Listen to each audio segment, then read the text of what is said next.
Suite de notre émission spéciale Rallye Monte-Carlo, le retour du Monte-Carlo dans les Alpes du Sud cette année, mais pour 3 ans a priori, au moins pour peu que tout se passe bien, ce qui va m'amener à me tourner vers notre invité Jean-Jacques Marcin, notre consultant auto, pour rappeler que bon voilà, c'est la grande fête du sport auto, il faut que chacun respecte bien les règles, toutes les consignes données pour que la fête reste la fête. Voilà, je crois qu'il faut que tout le monde soit bien conscient que pour qu'effectivement l'épreuve perdure dans les Hautes-Alpes, comme le sport auto en général, de toute façon c'est une problématique qui s'applique au sport automobile en général, il faut effectivement que les spectateurs soient disciplinés, respectent les consignes de sécurité, écoutent ce qu'on leur dit. Et encore une fois, il faut que, même si le risque zéro n'existe pas, il faut qu'on s'en approche le plus possible et il faut que le rallye quitte ce département sans qu'il y ait eu le moindre souci pour que l'année prochaine, on reprenne un deuxième retour en 2015 dans les meilleures conditions possibles.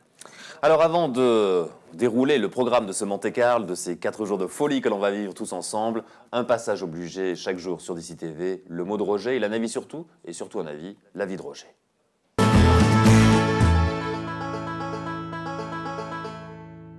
Bonjour à tous.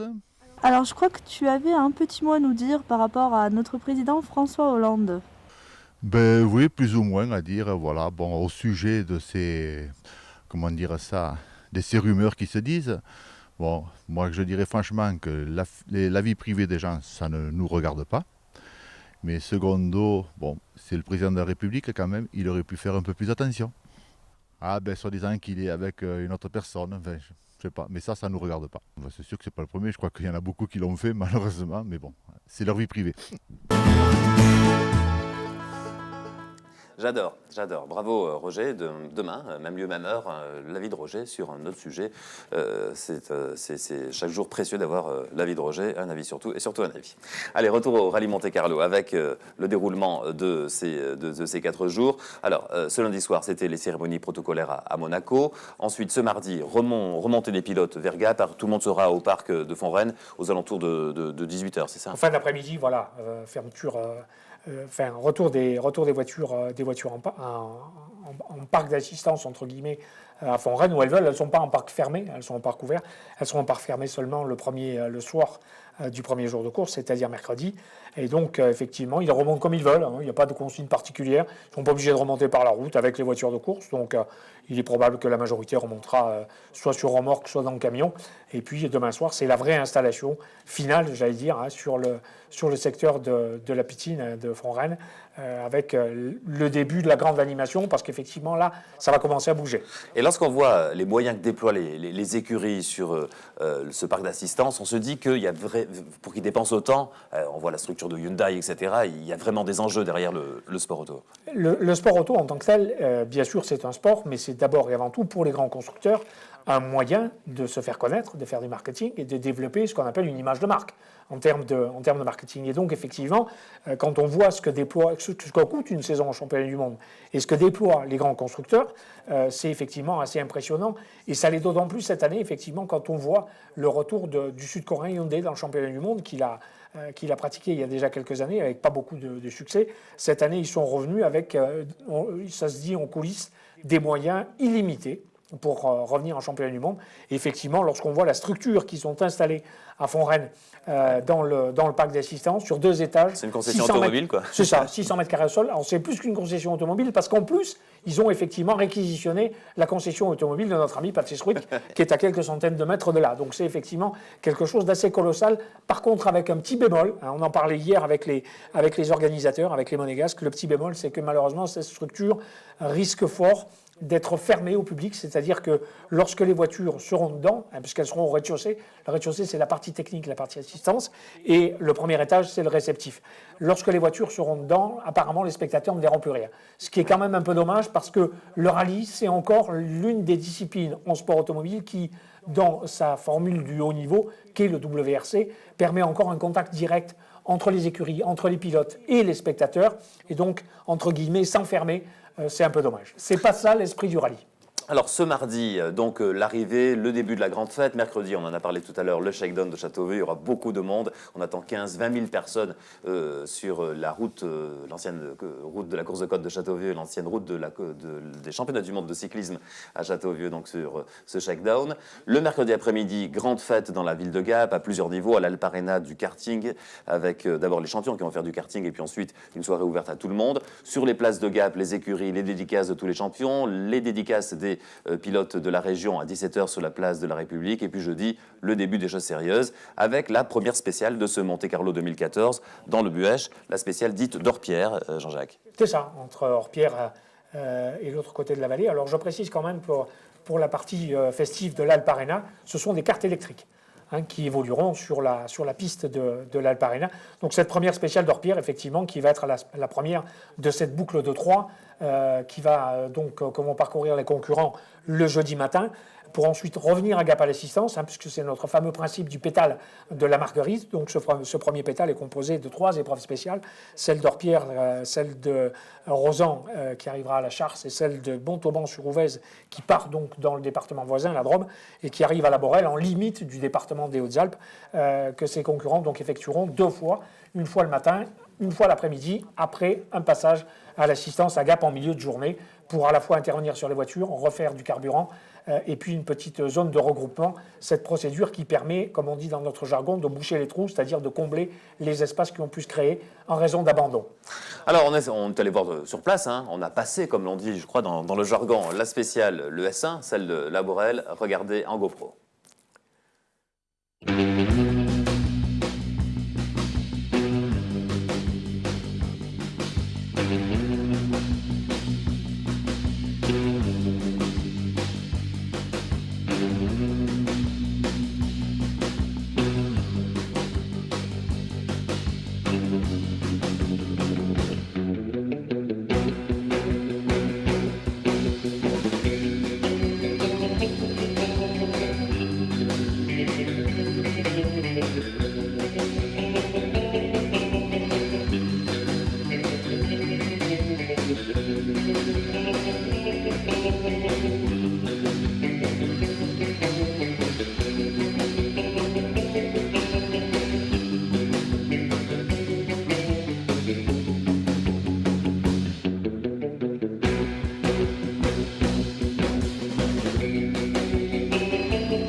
C'est chouette de les voir comme ça. En fin de semaine, on le verra avec les pilotes du Monte-Carlo. Un petit mot sur cette spéciale, donc Orpierre Saint-André-Rosan, la première que vont affronter les pilotes jeudi matin.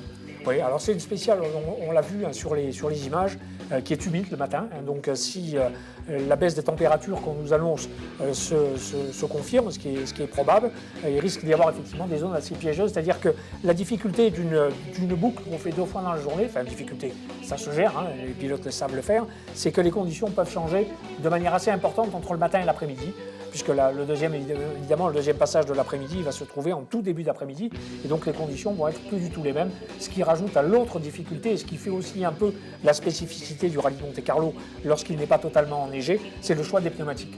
Donc les ouvreurs vont passer tôt le matin, plus de 2 heures avant le départ du premier, c'est-à-dire en gros 5 heures du matin, pour aller vérifier effectivement les endroits piégeux où il peut y avoir des plaques de glace, des endroits glissants, etc. pour ensuite donner l'information aux concurrents lorsqu'ils arrivent, pour qu'ils adaptent ensuite, eux, leur conduite, évidemment, en fonction des pièges qu'ils peuvent rencontrer. Une spéciale de 25 km qui paraît, en la regardant ainsi, assez rapide. On peut la considérer rapide ? C'est une spéciale qui effectivement est assez rapide, comporte plus de parties rapides que de parties serrées. Donc c'est, j'allais dire, une bonne mise en jambe pour une première épreuve spéciale. Ça veut dire aussi qu'avec des voitures, donc des WRC, ça va très très vite. Alors, lorsqu'on est du côté d'Orpierre, de Saint-André-de-Rosan, on n'est pas loin de chez Christian Dorsch, où il se cache quelquefois. C'est quelqu'un d'assez réservé, un peu taciturne. Donc, Christian Dorsch est une grande gloire du sport auto de la région. 26 Monte-Carlo à son actif. Il nous a confié quelques souvenirs de ces Monte-Carlo. Écoutez. Alors, quand on pense Christian Dorsch, on pense rapidement tout de suite Monte-Carlo, mais c'est avant tout le rallye sur terre qui a marqué votre parcours, peut-être, non ? Disons que j'étais inné pour conduire sur la neige et vu que la neige a sorti du Monte Carlo où neige et glace, il n'y en avait plus, j'avais pris l'option d'aller rouler sur la terre parce que ça avait à peu près le même système de conduite et tout. Mon style de conduite qui m'appartenait bien spécifiquement. Voilà. Ah, c'était un tout petit peu éloigné. Et oui, parce qu'on a un pincement, on a la nostalgie, et puis quand ça a été toute une vie pour moi, et quand je vois passer une voiture qui fait du bruit, systématiquement, j'ai un peu la chair de poule quand même. Voilà. On va revenir sur quelques moments épiques de votre parcours dans le Monte-Carlo. Bon, le plus facile d'abord, vous êtes le premier à avoir fait le Monte-Carlo sans clous, c'est ça? Tout à fait, ouais.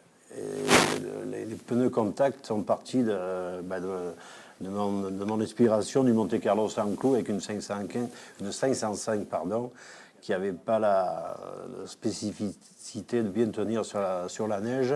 Et ça a commencé, les pneus contact sont partis aux années 80. Voilà.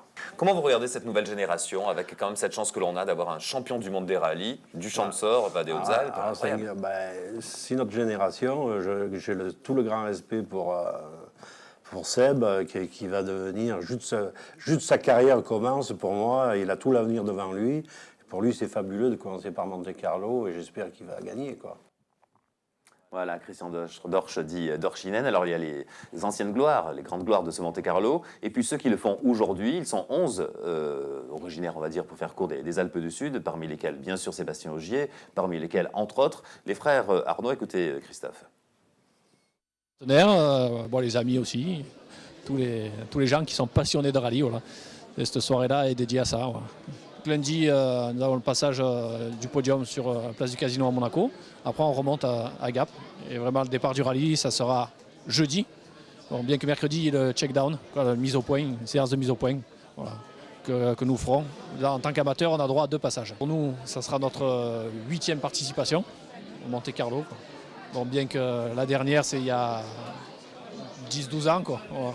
Donc ça remonte à... Si tout se passe bien, on devrait tirer notre épingle du jeu.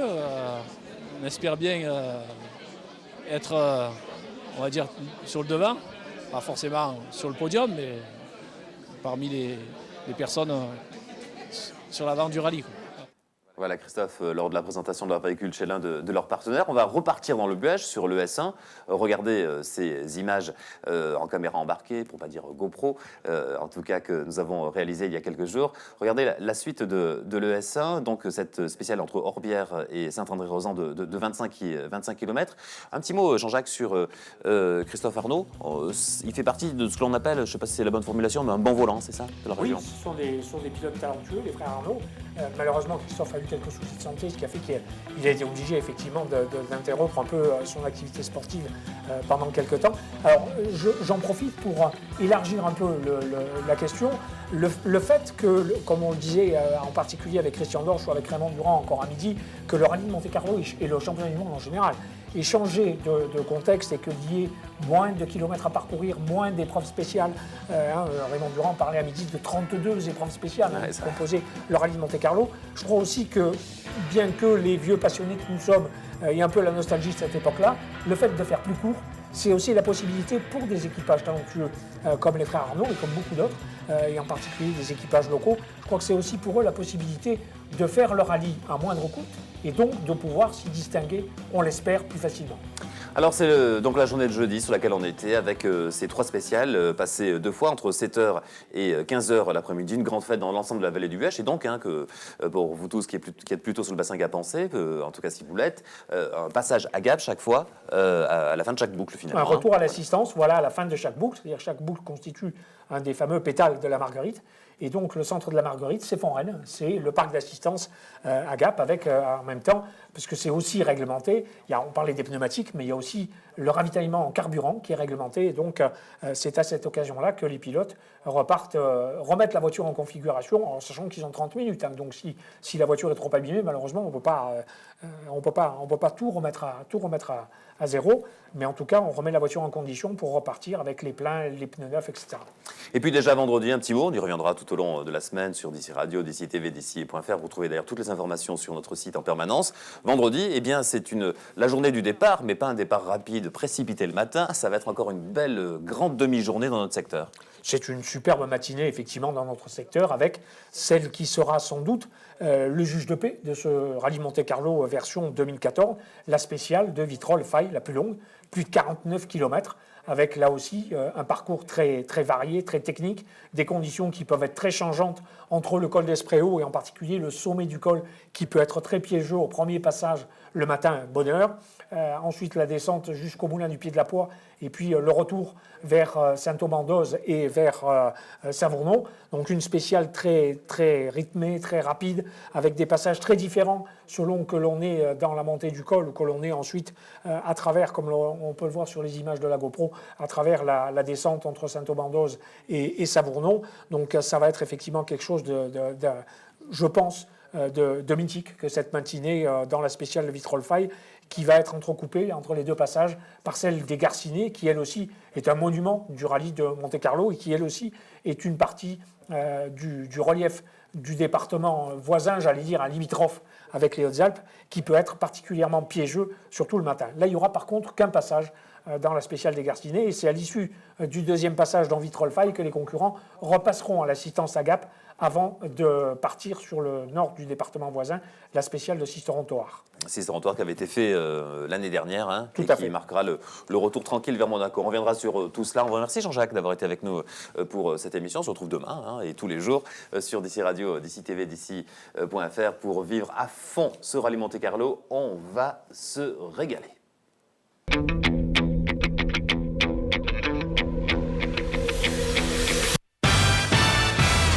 Le rallye Monte-Carlo dans les Alpes du Sud, c'est bien évidemment sur DC TV que cela se passe. Toute la semaine, retrouvez les réactions des pilotes, les analyses de nos consultants et surtout vos impressions. Jusqu'à dimanche, DC TV sera sur le bord des spéciales pour vous faire vivre au plus près le retour de ce rallye de légende dans les Alpes du Sud. Interview, animation et coulisses, le Monte-Carlo, c'est sur DC.